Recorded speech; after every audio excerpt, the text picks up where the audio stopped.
네, 두 기자와 함께합니다. 시사인의 김은지 기자 모셨고요. 어서 오세요. 네, 안녕하세요. 오마이뉴스의 곽우신 기자 모셨습니다. 어서 오세요. 네, 안녕하세요.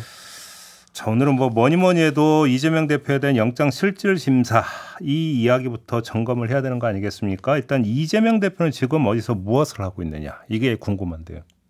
네, 이제 영장실질심사 준비하고 있고 이제 출석이 9시 45분이기 때문에요. 이제 슬슬 출발해서 준비를 하고 있지 않을까 싶고요. 건강 상태는 혹시 좀 들리는 얘기는 있어요? 네, 뭐 지금 미음을 먹으면서 회복을 하고 있지만 잘 걷기 어렵다 이런 식의 이야기들이 있긴 한데 예, 오늘 아마 나와서 어떤 모습을 보여줄지에 따라 가지고 건강 상태를 알 수 있지 않을까 뭐 싶기도 휠체어 합니다. 시작일 가능, 출석일 가능성이 아무래도 이게 오랜 단식을 했기 때문에 그리고 보통은 단식을 하면 이제 복식하는데 한 2주 정도 그러니까 그 했던 기간에 곱하기 1을 해야 된다라는 말씀을 하시는 분들이 많더라고요. 지금 뭐 영상이 나오고 있는데 지팡이 짚고 지금 걷고 있는 중이라고.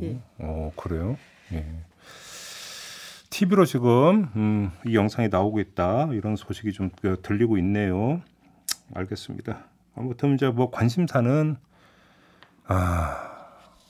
심사 결과 아니겠습니까? 지금 당 안팎에서는 어떤 얘기들이 좀 나오고 있습니까?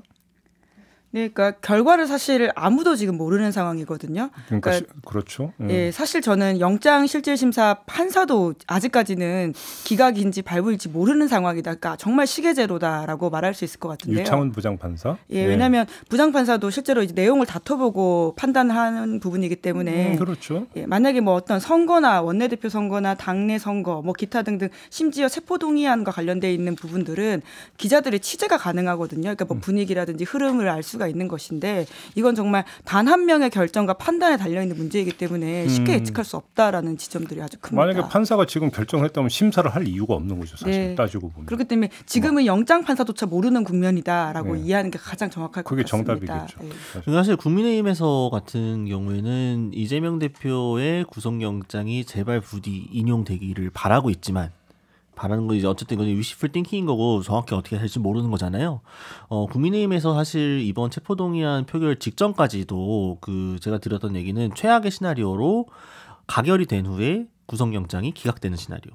요거가 국민의힘 만약에 그렇게 되면 어느 상황이 연출될 걸로 국민의힘에서는 전망하고 있습니다. 그러니까 이제 국민의힘에서는 그렇게 될 경우에는 사법 리스크와 관련해가지고 이제 이재명 대표를 더 이상 공격할 수단이 많이 사라진다는 거니까 그러니까 이재명 대표의 체제가 공고화되는 것 자체에 대해서 사실 요 몇 달 동안 이재명 대표 체제 출범 이후에 국민의힘은 기승전 사법 리스크, 기승전 방탄 요걸로만 계속 이 돌림놀이를 하고 있는 상황이었거든요. 웬만하면 다 방탄용이라고 했죠. 네, 근데 이제 이재명 대표의 체포동의안과 관련해가지고 이번 구속영장 기각 혹은 인용 여부가 이 소위 말하는 방탄 프레임을 계속 끌고 갈 수 있는지 없는지의 분기점이 되는 거기 때문에 국민의힘은 정치적으로 많이 고려를 할 수밖에 없는 거고 그렇기 때문에 이제 김의겸 의원이 이제 유판사 관련해가지고 뭐 한동훈 장관 서울대법대 동기다라고 잘못 말했다가 사실 이제 어쨌든 약간 이제 팩트 사실관계가 틀린 거긴 한데 국민의힘에서 이례적으로 굉장히 민감하게 막 가짜 뉴스다 퍼뜨린다. 사실 그때 그 전문을 보게 되면은 그때 김의겸 의원 나름대로 이것이 부결되는 사람들이 생각하는 논거 3가지 중에 하나로 들었던 거 정도에 상당히 좀 민감하게 반응하는 거였거든요. 그것도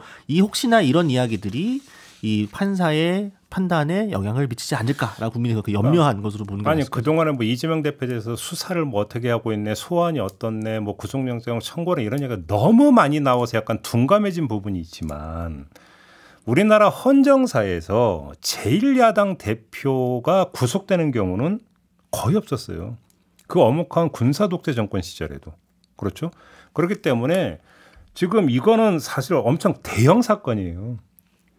헌정사에서 놓고 본다면 엄청나게 이제 큰 사건인데 그것이 이제 영장이 나오느냐 마느냐 자체에 따라서 이제 미치는 파장도 그래서 엄청나게 클 수가 있는 거죠.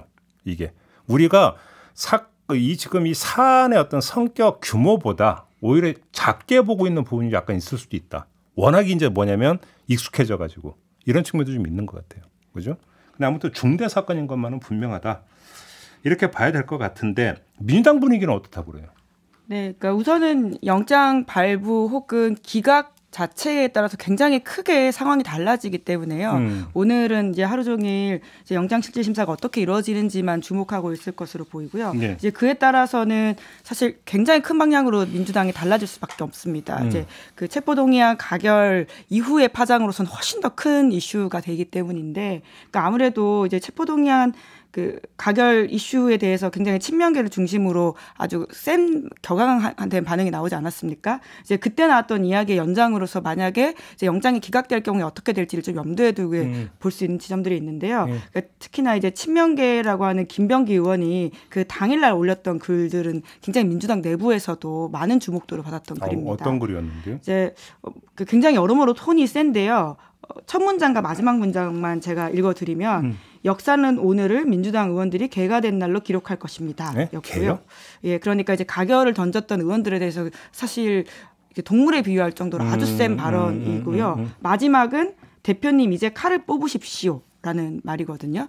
그러니까 이 두 문장만 봤을 경우에는 이재명 대표가 이제 영장이 기각되고 다시 돌아와서 이제 친명 체제가 아주 강화된다라고 본다면요, 여러모로 센 상황들이 펼쳐질 것으로 보이는데, 그러니까 한 지도부 의원은 이런 식으로 이야기하더라고요. 피해 보복이 벌어지지 않겠냐라는 식의 말까지 하고 있습니다. 근데 그럼 그 피해 보복이라고 하는 게 징계를 이야기하는 겁니까? 근데 사실 이제 징계는 쉽지 않다라고 보는 이제 지도부 의원들도 꽤 있어요. 왜냐하면 이제 결과적으로 이제 어제 이제 서영교 의원도 나와가지고 말씀하시는 걸 들었었는데, 그 내용들을 보면 이제 징계를 한다고 하더라도 이제 그것이 가결인지 부결인지를 정확하게 지금 알 수 있는 상황은 아니잖아요. 비공개 투표이기 때문에. 누군지를 일단 특정하기 힘들고. 예, 그리고 그러한 상황에다가 당론으로 뭐 사실상 했다라고 하지만 당론은 아니었거든요. 이제 그러다 보니까 징계를 한다고 했을 경우에 해당 의원들이 반발해서 법원에 이 문제 제기를 하면 아마 질 것이다라는 식의 이야기를 하더라고요. 그러니까 그렇게까지 상황이 불거지게 된다면 굉장히 민주당으로서는 불행한 상황이지만. 그럼 피해 보복이 뭐예요? 예. 결국 공천을 이야기하는 것이겠죠. 왜냐하면 국회의원들, 오래 걸리는. 국회의원들한테는 결국은 이제 배지, 목숨줄이라고 하는 것이 핵심 문제이기 때문입니다. 그런 거겠죠. 근데 사실 뭐 굳이 이렇게 징계건, 그러니까 방금 말씀 잘해주신 것처럼 이제 당론도 아니었고 정확하게 이제 징계를 할 만한 대상자를 특정하기도 어려운 상황에서 징계라는 칼을 뽑아내기는 어렵겠지만, 당의 지도부가 혹은 뭐 당의 윤리 같은 곳에서 직접 나서지 않는다고 하더라도 지지자들이 알아서 움직여주는 또 경향이 있기 때문에, 그런 식으로 사실은 뭐 당이 직접 손에 피를 묻히지 않더라도 해당 의원들을 충분히 압박하고 공격할 수 있는 수단들이 있는 거예요. 사실 이미 지금 뭐 소위 수박이라고 해서 명단들이 뭐 만들어지고, 몇몇 의원들 같은 경우에는 그 지역구 사무실에 이제 지지자들이 찾아가가지고 뭐 항의를 한다라든가 피켓 시위를 벌인다든가, 뭐 지금 살해 협박까지 올라와가지고 지금 뭐 체포되는 사건까지 있었잖아요. 사실은 지금 강성 지지층도 굉장히 지금 많이 분노하고 격앙된 상황이기 때문에 당에서 굳이 적극적으로 나서지 않는다고 하더라도 이미 이재명 대표가 앞선 메시지에서 민주당의 주인이 되어 채우고 질책하고 고쳐주시라. 사실은 이 부분을 많은 언론들에서는 사실상 당원들 혹은 지지층들에게 민주당에 조금 더 적극적인 액션을 취해주시라, 이런 메시지를 읽는 경우가 많기 때문에 아마 그런 사안들도 비명계로서는 충분히 압박이 되지 않겠느냐. 근데 지금 탄원서를 보니까 재판부에 제출했잖아요. 소속 의원이 167명이죠. 근데 이 가운데 161명이 지금 냈고 6명이 빠졌다면서요. 6명이 누군지는 나왔습니까? 아니요, 그 공개하고 있지 않습니다. 공개는 안 하고 있고. 예.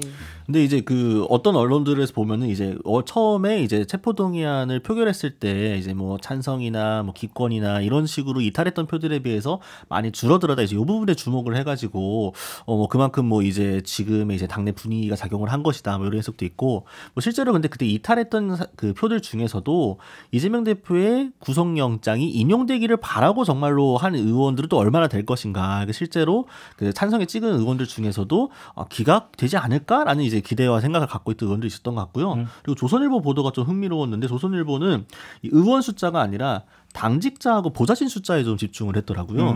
예, 그래서 당직자가 전체 뭐 그 단톡방에 이제 250명 있는데 그 중에 140여 명 정도만 서명을 했다는 거. 그리고 보좌진도 이제 단순 계산으로 167, 8 곱하기 이제 9 하면은 한 1,400명 이상 나오는데 그 중에 이 정도밖에 그 서명을 하지 않았다는 거는 당직자나 보좌진들 사이에서도 이번 탄원서나 당내 분위기에 대한 반발이 있는 거 아니냐, 뭐 이런 식으로 또 해석을 했더라고요. 동의하지는 않지만 좀 짚어볼 만한 포인트인 것 같습니다. 당원은 늘고 있는 거 맞아요? 그러니까 결국 당원 규모도 굉장히 당에서는 예민하게 관리하고 있는 숫자여서 언론에 잘 공개를 하지 않거든요. 그래서 취재로 제가 물어보면 공개하지 않는다라는 이야기들을 많이 해요. 그래서 이제 개별 의원들이 체크해서 이야기하는 것으로 전원을 추정할 수밖에 없는 상황인데요. 지금 이제 정청래 의원 같은 경우에 늘고 있다. 그러니까 물론 빠지는 사람도 있지만 들어오는 사람을 합쳐보면 느는 사람이 더 많다라고 하는 것인데, 이것도 조금 더 확인이 필요한 상황인 것 같긴 합니다. 그러니까 지금 뭐 숫자 이런 것들은 전혀 공개가 안 되고 있는 거고. 공개적으로 공식적으로는 아닌 상황이기 때문에 알겠습니다. 물론 뭐 그렇게 이야기하고 있긴 하거든요. 또 하나 이제 관심사가 원내대표 경선이잖아요. 오늘 있잖아요. 우원식 의원은 사퇴했죠. 네, 오늘 아침 한 7시 반 정도에 이제 문자를 보냈는데요. 네. 지금 후보가 이게 경선으로 가는 상황이거든요. 4명이었고 이렇게 추대하는 분위기가 아니었다라고 하는 부분들이 있는데 이제 이런 상황에서 지금 경선을 하는 것이 옳지 않은 것 같다라는 취지의 지적을 하면서 우선은 이제 후보직을 내려놓는 메시지를 냈습니다. 그러면 그 얘기는 지금 그 김은지 기자의 말씀은 우원식 의원이 본인이 나서겠다고 한다면 다른 의원들이 사퇴를 하면서 추대 분위기로 갈 거다라고 기대를 했었는데 그게 아니어서 사퇴한다 이런 겁니까 해석이? 그러니까 애초에 이 문자 내용을 보면요, 우원식 의원이 이렇게 써놨거든요. 그러니까 본인은 사실 이제 적극적으로 나갈 생각이 있었던 것이 아니고 그러니까 의원들의 간곡한 요청 때문에 고민하다가 정말 막판 후보 등록을 했다. 그런데 지금 여러모로 지금 경선이 불가피한 상황이 되었고 이 엄중한 시기에는 당의 단합을 위해서 경선이 아닌 단일 후보 방식으로 힘을 모아야 된다. 제가 내려놓는 것이 출발이 되길 바라고 세 분께도 호소한다라고 쓰여 있었습니다. 근데 뭐 보통 정치인들이 할 때 뭐 의원들의 부름은 둘째치고 나라의 부름이라고 얘기하는 의원들도 많이 있기 때문에 그렇지 않습니까? 근데 뭐 실제로 초선 의원 그룹들에서 우원식 의원을 많이 지지를 했다는 거잖아요. 그리고 우원식 의원이 어쨌든 중진이고 선수도 가장 높고 또 한번 했었잖아요. 네, 맞아요. 또 원내대표 경험도 있다 보니까 우원식 의원이 초선 의원들이 추대해가지고 출마를 하게 되면은 조금 정리가 되면 사실은 지금 이제 안 그래도 당이 워낙 지금 상황이 안 좋은데 특히나 친명 성향의 의원들끼리 나와가지고 원내대표 경쟁을 하면은 혹시나 이제 그 모양새 자체가 또 밖에서 바라보기에 당 안팎으로 부담이 될 수 있으니 잘 마무리됐으면 좋겠다, 잘 조율됐으면 좋겠다라는 이제 일말의 기대를 갖고 이 출사표를 던졌던 것 같은데 그게 모양새가 사실 제대로 잡히지 않았고 다른 이제 후보들 특히나 뭐 김민석 의원 같은 경우에도 뭐 워낙 의지가 강한 상황이었기 때문에 이런 게 조율이 안 되다 보니까 4명이서 싸우는 것보다는 그래도 가장 중진이나 경험 있는 사람이 빠져주는 게 조금 그나마 당의 데미지가 덜하지 않겠냐 이런 정무적 판단도 있었던 게 아닌가 합니다. 그리고 이제 최종적으로 3판이 된 거잖아요.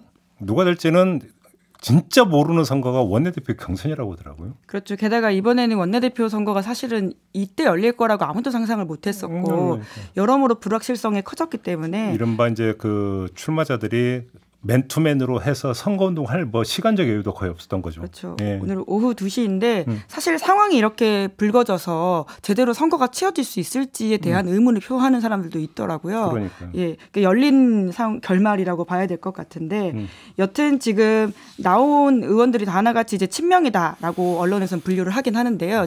제가 봤을 때는 약간의 농도 차이는 있다. 어떻게요? 그러니까 아무래도 이제 이재명 대표 입장에서는 자신이 이제 대선 경선에 뛰어들었을 때부터 함께했던 사람 그리고는 그 이후에 또 함께했던 사람들 뭐 기타 등등의 이슈가 있기 때문에 우원식 의원 같은 경우에는 특히나 이제 대선 경선 때부터 함께했다라는 지점에서 뭐 좀 원조격이라고 부를 수 있을 것 같고요.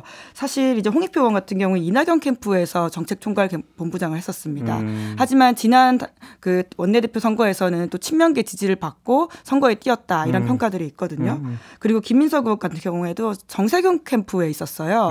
그런데 지금은 또 당의 정책위 의장을 하고 있고 남인순 의원은 남인순 의원도 이제 이재명 캠프에 원래 대선 경선 때 있긴 했었는데요. 보통 박원순계로 꼽히는 또 인사이기도 하고요. 이제 그러다 보니까 뭐 농도 차이는 여러 면에서 좀 있긴 한데 오늘 선거 결과는 사실 의원들 개개인의 투표 성향이기 때문에 정말 모른다. 게다가 지금 나오고 있는 특히나 의원들의 메시지라고 하는 게 진짜 의원들한테 소구력 있는 것이냐 아니면 당내의 당원들에게 소구력 있는 것이냐도 좀 봐야 될 포인트가 있습니다. 귀신도 모른다는 게 원내대표 경선이기 때문에 두 분에게 무리하게 전망을 요구하지는 않겠습니다. 누가 될지를 할까?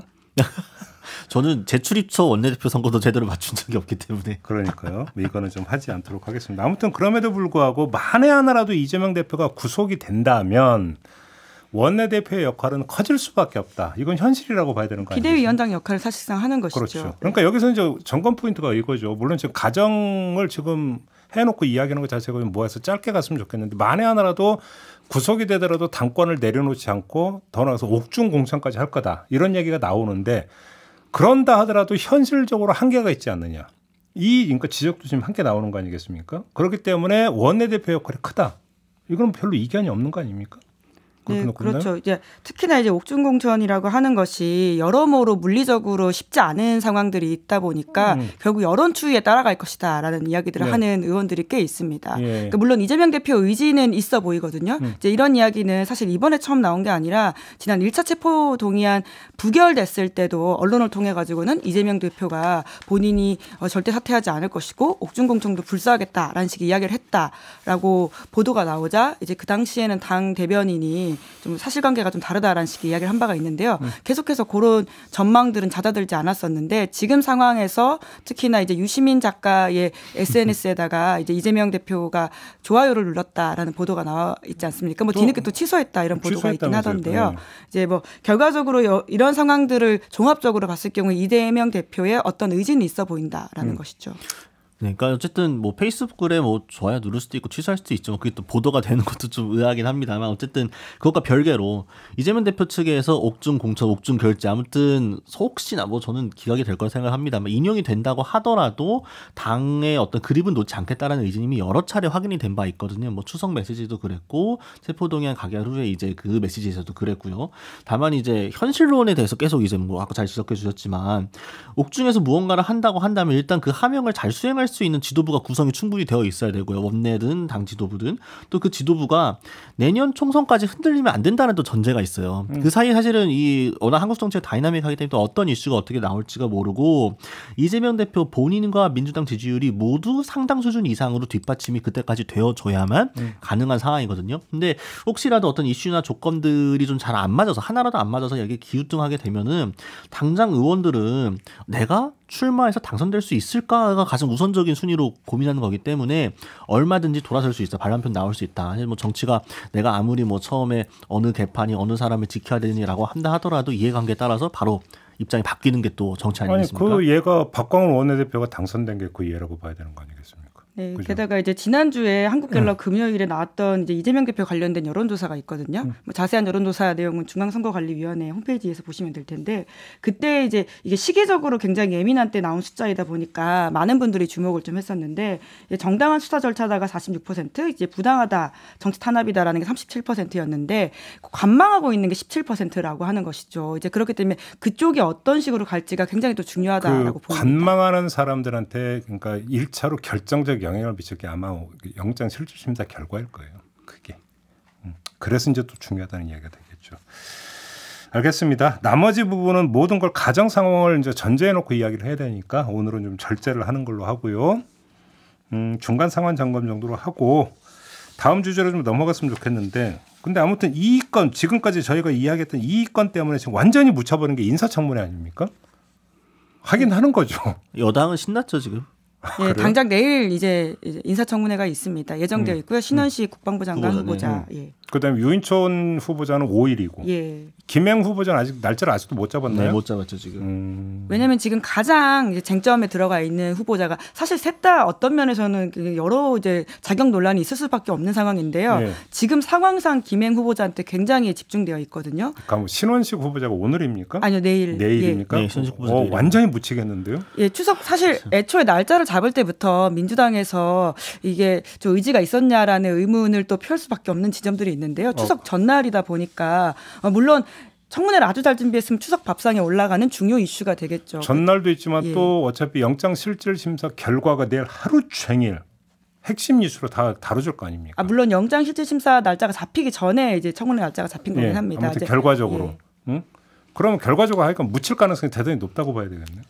그렇죠. 사실 지금도 이미 묻혀 있다라고 봐야 될 지점들이 꽤 있어 보이는데요. 역시 현역 불패입니까? 그러면 결과는 또? 그러니까 뭐 현역 불패 건도 있고 지금 사실 뭐 발언만 놓고 봤을 때 갑자기 뭐 식민지 근대화론 비슷하게 이야기하는 걸 수도 있고 계속 이슈가 나오긴 하는데 다른 이슈들 때문에 특히 이재명 대표 요 단식 체포동의안 관련 건도 그렇고 옆에서 또 김행 후보자가 또 열심히 터트려주고 있어가지고 원래 용산의 구상하고는 조금 이제 달라진 것 같아요. 용산에서 처음에 이제 3명의 후보자를 지명했을 때 여권에서 내심 바랬던 거는 신원식 후보자는 안 그래도 원래 논란이 좀 있었던 사람이었기 때문에 신원식 후보자에 대한 관심이 집중되게 되면은 다른 후보자가 상대적으로 좀 편해질 것이고 신원식 후보자는 논란이 있다고 하더라도 어쨌든 의원 출신 후보자라는 점을 해가지고 이제 어쨌든 국방위에서 잘 마사지를 해가지고 통과할 수 있겠다. 그러면은 셋 다 이제 무사히 통과되는 거다. 이제 이런 식으로 했던 것 같은데 갑자기 이제 신원식 후보자가 묻죠. 김혜국 후보자가 확 터져버리게 되니까 이걸 어떤 식으로 정리해야 될지 좀 고민이 많은 상황인데 어쨌든 뉴스는 파급력이 좀 적은 상황이죠. 국민의힘 안에서 김혜국 후보자 두고 뭐라고 그래요?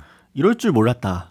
가 좀 있죠. 이렇게까지. 그래? 네, 그러니까 처음에 이제 어쨌든 그 방송 활동도 좀 했었고, 뭐 이전 정부도 참여를 했었고, 또 비대위원 경험도 있기 때문에 뭐 논란은 뭐 항상 뭐 모든 고위공직자가 이제 하게 되면은 검증 과정에서 논란 나오겠지만 이렇게까지 특히 이제 위키트리를 중심으로 이렇게까지 뭐가 많이 나올 거라고는 상상을 못했던 거죠. 그래서 그러니까 항상 제가 말씀드리는 것처럼. 국민의힘은 뭘 이야기하는 것보다 뭘 이야기하지 않는지를 보면은 지금 저당이 어떤 이슈에 불리하다고 판단하는지를 보면 되는데 김혜국 후보자 같은 경우도 그렇고 지금 요 장관 후보자 관련해가지고 적극적인 대응을 당연히 하지 않고 있어요. 여당이 이렇게 민주당에서 뭐 기자회견도 하고 뭐 논평도 내고 하면은 국민의힘이 또 적극적으로 방어를 해주는 게 보통 이제 일반적인 상식인데 용산이 이렇게 지명해 놓고 책임도 안 지고 우리한테 떠넘기는 거야. 이걸 어떻게 우리가 다 책임지냐? 약간 이런 분위기가 묘하게 있는 거죠. 그래요?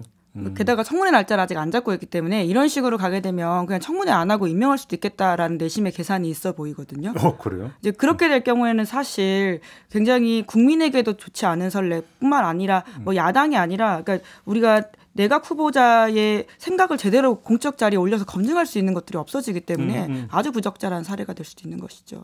용산길은 혹시 좀 전해지는 게 있습니까?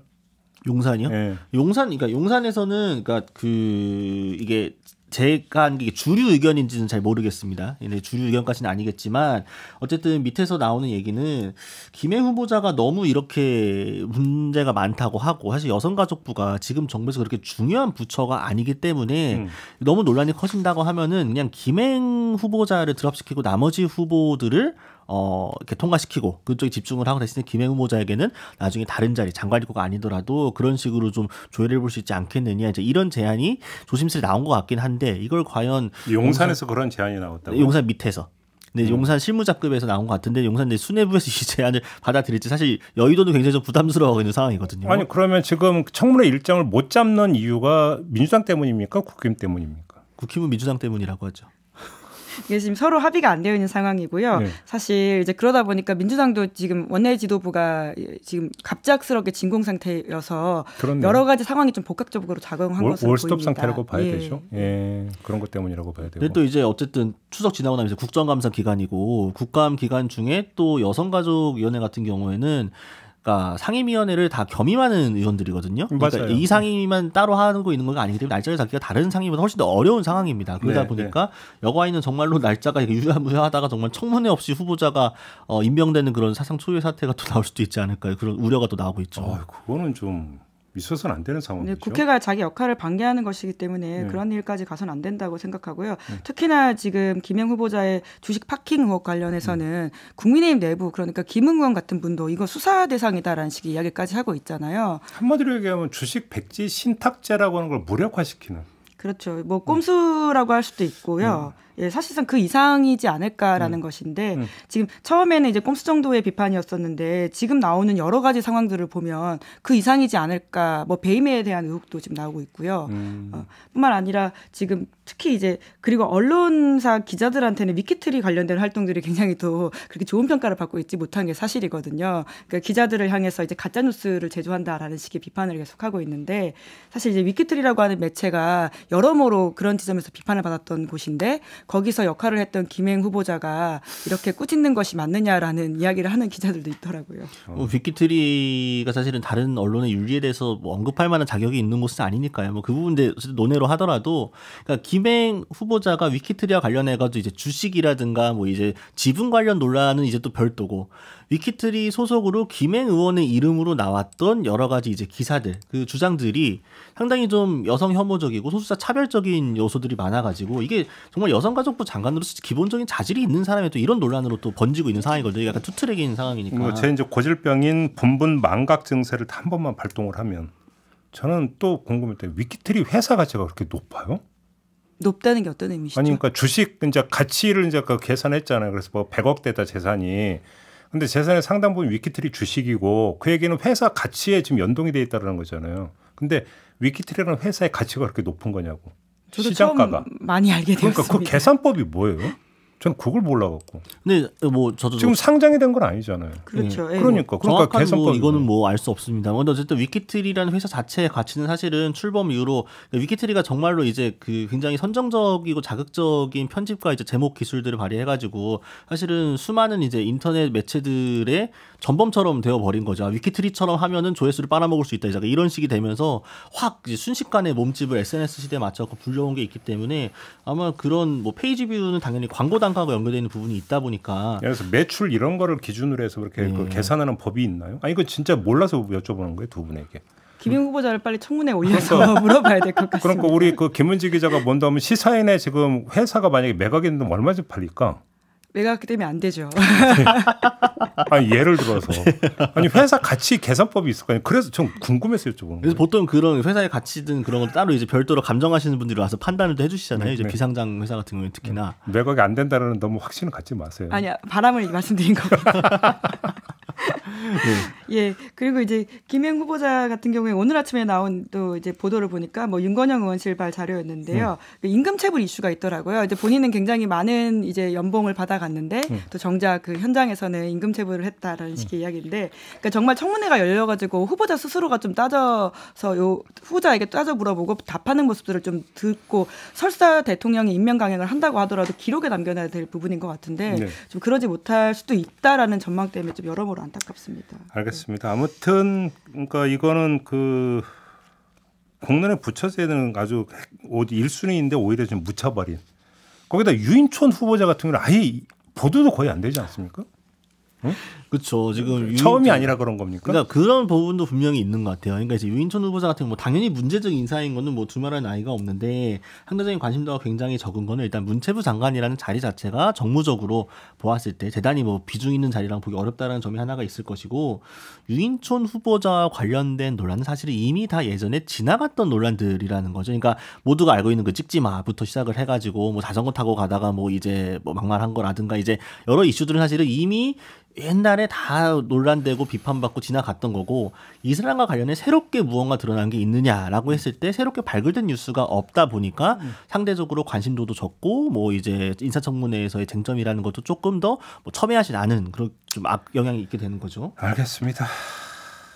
오늘 정치 두드림은 이 정도로 하죠. 네, 두 분 말씀 잘 들었고요. 추석 잘 세시고 다음에 뵙도록 하겠습니다. 네, 감사합니다. 고생하셨습니다. 저도 함께 감사합니다. 물러가겠습니다. 고맙습니다.